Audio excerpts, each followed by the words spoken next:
guys. I'm just gonna go over the short overview of this new bow that I have gotten.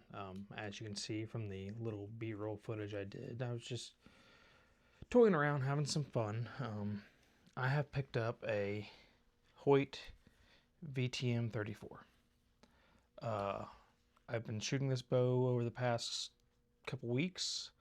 It has been absolutely great. Everything I have put on this bow myself has been fairly affordable.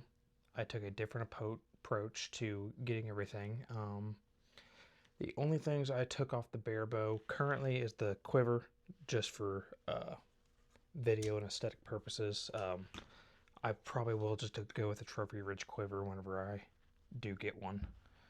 And then the only other thing I took off was the Podium Archer stabilizer. But overall, I've made this fairly affordable for myself with everything I've gotten on here so far. So to go over it, like I said previously, it is a Hoyt VTM 34. I bought this used through Podium Archer. So any used bow you purchase from them will have brand new gas strings and has been quality checked by them.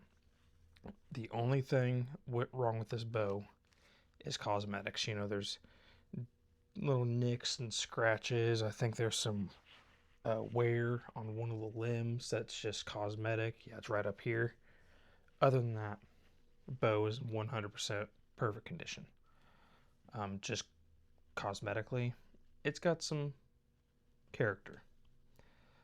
So, like I said, the only things I took off the bare and put on this bow has been the stabilizer and of course the quiver.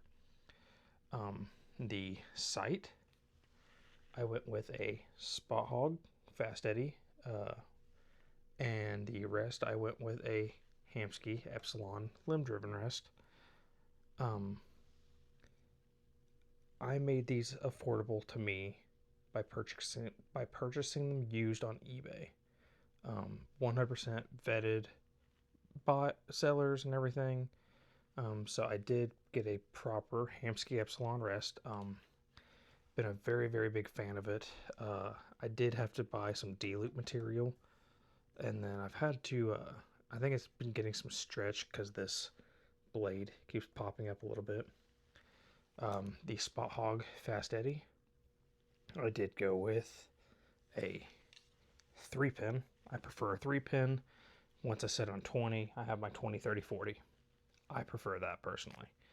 But this is my first slider sight, and so far I've been a big fan of it. Bought this also off eBay, and then came with, you know, calibration stickers, the sight tapes, and the additional sight rings. So that's been very, very nice. The only other thing I have purchased for the bow was the little stubby stabilizer down here, which, I mean, I like having that little additional weight down here. And you wouldn't think that screw would be that long, but it really is. So this is the only new item that I have purchased. Got it from Lancaster. The fact you have to pay $14 for shipping for this made it $50. But again, $50 for this, in general, not terrible. So like I said, the only other thing I will be adding is quiver. Between going with a 2-piece tight spot quiver or just getting a Trophy Ridge quiver, and then spending the extra money on a back bar. I think I'm going to run a back bar on this just to get that weight leveled out a little better. I did go with a pick mount for the sight. That is nice. I did recently learn that this will have to come off, because in Indiana you cannot use pin lights. But thankfully I won't have to. Everywhere I hunt is pretty much well lit, and I can easily take that off. I'm just keeping it on right now for shooting in the backyard. Some people may be wondering, why did I just get this bow after I just had this restrung. So I did get this restrung. I am still shooting it. I still love the Bear bow, the Bear Species XT. I've just been having a lot of broadhead tuning issues and everything, which, I mean, I do have it lined out now. But I wanted to give myself something else to use. I wanted to try something else, and then, you know, I will still use this bow 100%. I love this bow. It did drop in draw weight after getting the new strings, and I'm drawing 52 pounds. This is currently set at 65 pounds. I was not up there to 70 pounds, and my draw still isn't the prettiest on 65 pounds. But I will still use this bow. If I do move away from this bow entirely, I have plenty of family members, my wife, my nephew, anyone like that who can also use it. But again, have to take the sight light off or the pen light.